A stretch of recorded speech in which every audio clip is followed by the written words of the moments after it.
शादी के बाद बहू ने इस घर में कदम रखा तो हर रिश्ते को भगवान मान लिया, लेकिन जेठ जी का व्यवहार कभी कभी उसे असहज कर देता था।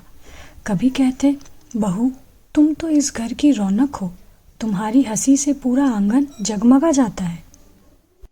पहले तो बहू ने सोचा कि ये सिर्फ तारीफ है, लेकिन धीरे धीरे बातें बदलने लगी। कभी अकेले में कहते, काश मेरी पत्नी भी तुम्हारी तरह होती।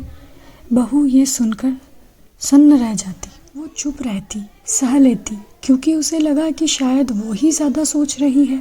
लेकिन उस दिन जेठ जी ने हद पार कर दी। उन्होंने बहू से कहा, तुम्हें पता है बहू, तुम्हारा ख्याल अब मेरे दिल से निकलता ही नहीं।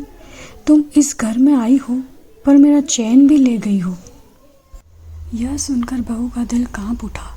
उसकी आंखों में आंसू थे पर आवाज़ में दृढ़ता थी।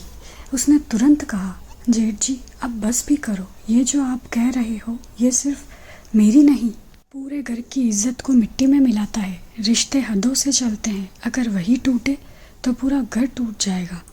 जेठ जी को जैसे किसी ने आईना दिखा दिया। वो कुछ पल चुप रहे, फिर धीरे से बोले, बहू गलती मेरी है। मैं अपनी चाहत और मजाक में रिश्तों की मर्यादा भूल बैठा। आज तुमने रोक कर मुझे गिरने से बचा लिया। उस दिन बहू ने साबित कर दिया, औरत की हिम्मत ही घर की असली दीवार होती है।